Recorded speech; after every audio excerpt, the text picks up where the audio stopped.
What is up, Exiles? My name is Sin Blackblade and welcome back to my channel, and welcome back of course to a brand new vlog series featuring of course the Duelist Molten Strike build. Now before I start, I would like to apologize to you guys if I haven't really made any videos lately.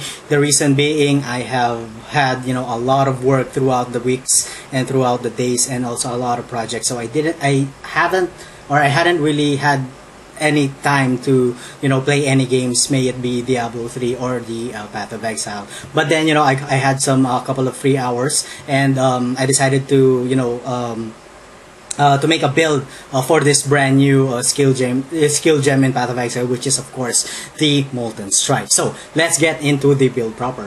Alright, so of course we will be starting with the Duelist. And of course, I did start going with the melee damage. That is because I would like to I would like to focus more on the melee aspect of the skill gem. As you can see, the skill gem is actually has two attacks. The first attack involves the melee attack, and the second attack is of course involves the projectile attack. So it will be entirely up to you on whether which one to focus, or if you would like to balance out both the melee aspect of the build of the skill gem or the projectile aspect of the skill gem. All right. So I did take the melee damage over here, and then of course I took the some life regeneration and some more life over here. Now if you're going with the projectile type, of course you will go on the excuse me, right side of the Duelist, which is the attack speed, and then getting some projectile damage over here, and then evidently ending up with acceleration. But me, of course, I decided to go with the melee part, and then of course taking the Master of Arena, which increases our melee damage, physical damage by 8%, and of course increases our melee weapon and unarmed range by 2, and of course giving us plus 20 to our strength. Now I did go down, taking one-handed damage and one-handed attack speed over here, and then of course I took the Water Dancing for some 18% increased physical damage and for some plus 20 to our dexterity. And then I of course went down, taking some huge life nodes over here, 12% life node over there, and 8%, and then of course taking Golem's Blood with 1.5% increased life regeneration per second. Alright, now I will go down to take the Diamond Flesh, but this will of course be dependent on my end game gear. I haven't really calculated what my final elemental resistance would be, but it will just be 2 points away. So I will, or I might not, or I might I may, or I might, or I may not take the Diamond Flesh. But this will also be a really good skill node for you guys to take if you are lacking on some elemental resistance on your gear. Now I did take some endurance charges over here. That is because we are melee, and the more endurance charges we get, the better we are at survivability. And then of course I took into consideration taking the keystone iron grip, so that our physical damage from strength will apply to our projectile as well. And as you know, the Molten Strike does have a another attack to it, which is considered as a projectile damage, and those projectiles would have some increased damage if we take the iron grip. Now of course I did take the Unwavering Stance because I don't want to be stunned. And then of course I'm going to the right side of the skill tree now, of course taking the mana flows. I did take the mana flows simply because on the gears that I have planned, most of them will require a lot of intelligence. As you can see, I'm already at 100 for intelligence, which is okay I guess, but I think I should push it more to at around 110 or 120, depending on the of course gear and skill gems that I will be needing.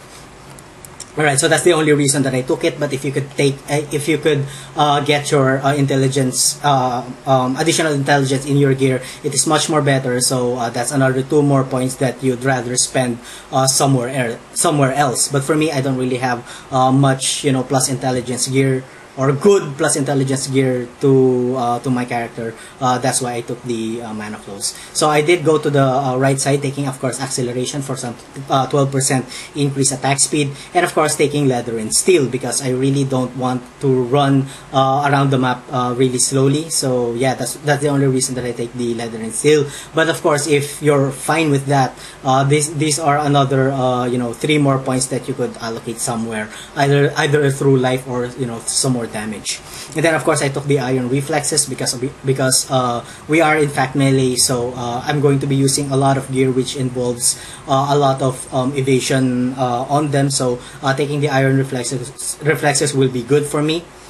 And of course, going up here, taking of course some more intelligence nodes over here, node over here, plus 30, and then of course taking the thick skin for some 18% increased maximum life, passing through two life node gems, which gives us plus 8% to our maximum life.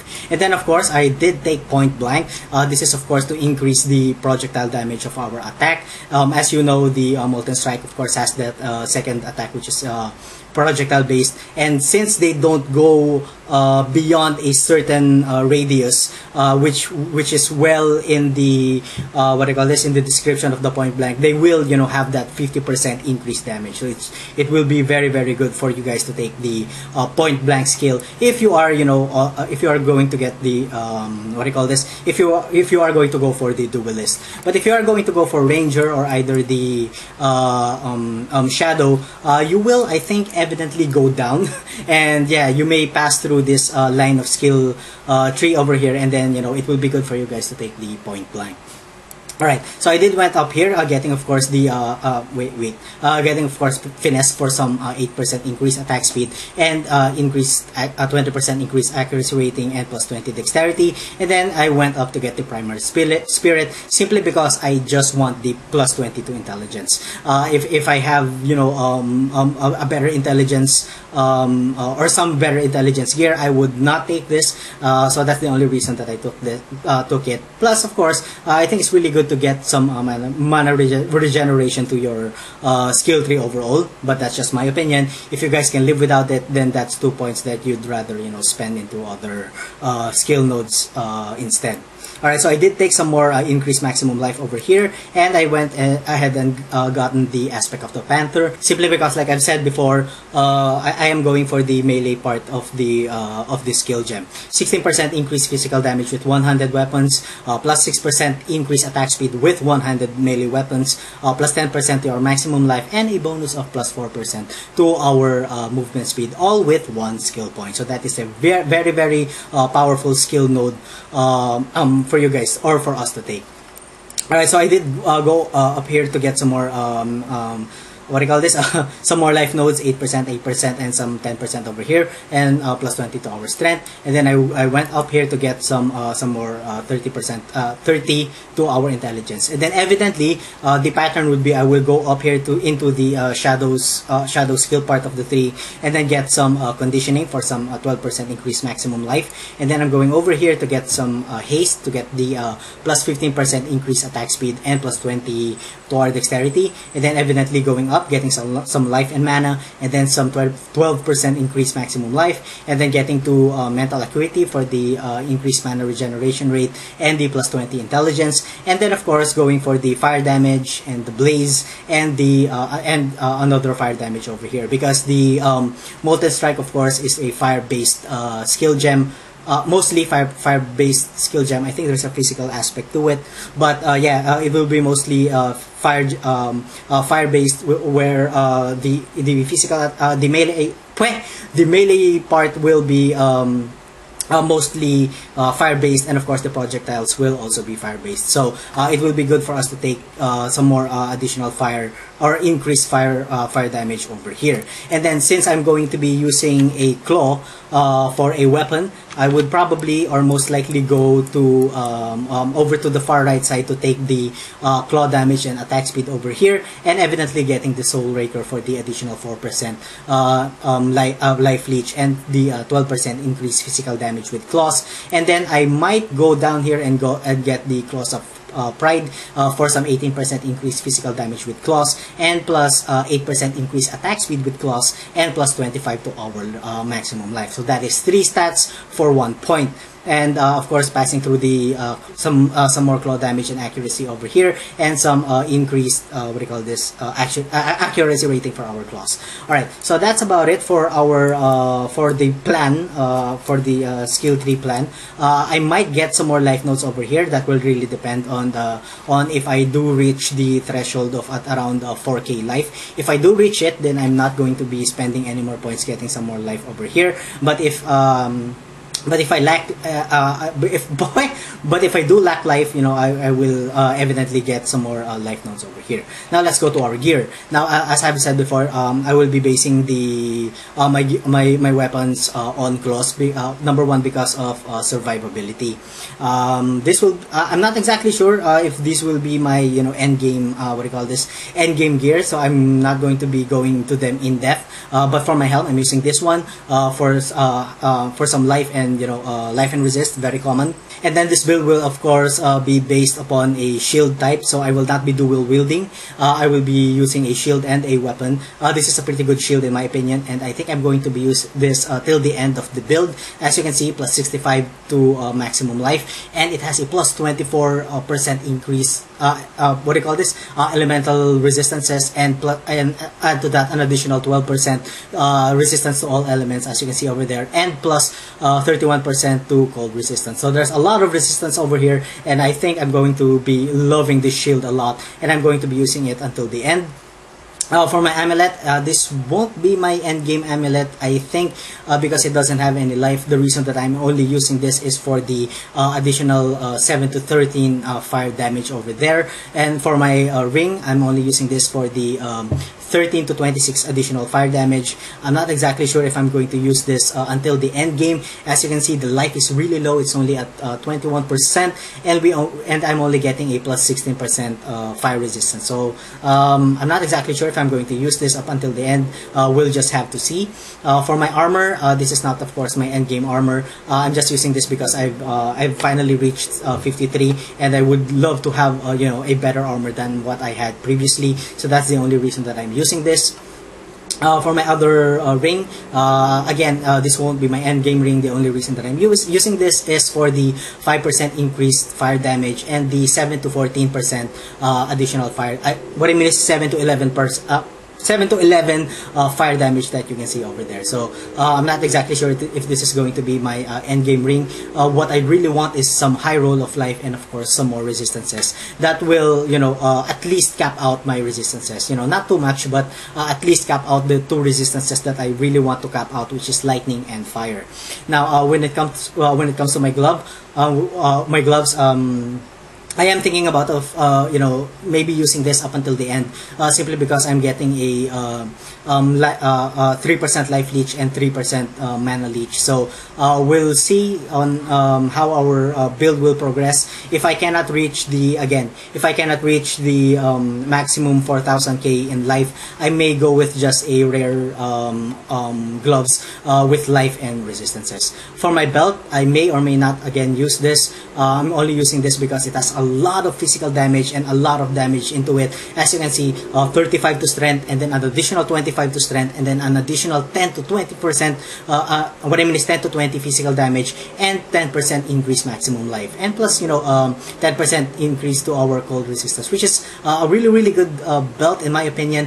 But we'll see, you know, we'll see if we'll be able to use this up until the merciless part, or up until the end game. And then for boots, I'm using a very typical boots, high roll of life, and then 2 resistances, fire and lightning, and of course from plus 25% increased movement speed. So that's about it, I guess, for our gear. Now our Molten Strike is doing a pretty hefty damage at 1848, considering that we are only on the cruel difficulty of the game. So my plan is to bump that to at least 3 to 4,000k.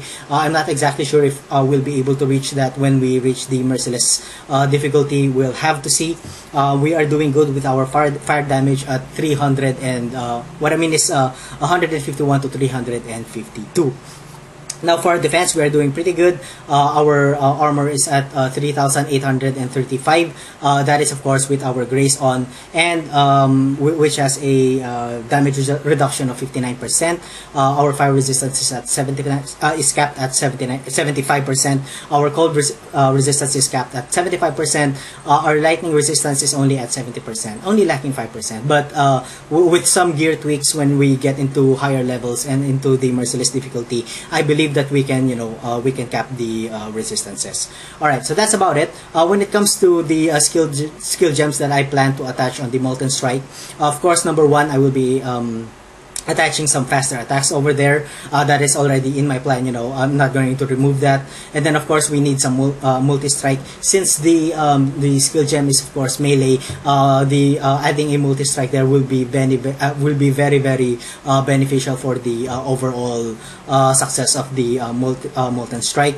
And then of course adding some fire penetration, because the two attacks are indeed based on fire, so adding some fire penetration would be a very good choice. Now I did plan on getting some what do you call this, instead of cold damage, my original plan was to add some concentrated effect, but I just couldn't really roll a blue socket over here. We'll just have to see if I could roll a blue socket instead of adding cold damage over there. What we'd really want, or what you guys would really want, is to have some what do you call this, some concentrated effect, so that the projectiles would deal more damage, so more damage over time. So I guess that's about it for my other gems. I am using a Val gem. As you can see, I'm using a Val haste, connected of course to increased duration. I am using a reduced mana for our grace, and I'm using a CWDT attached with Blood Rage and Flammability.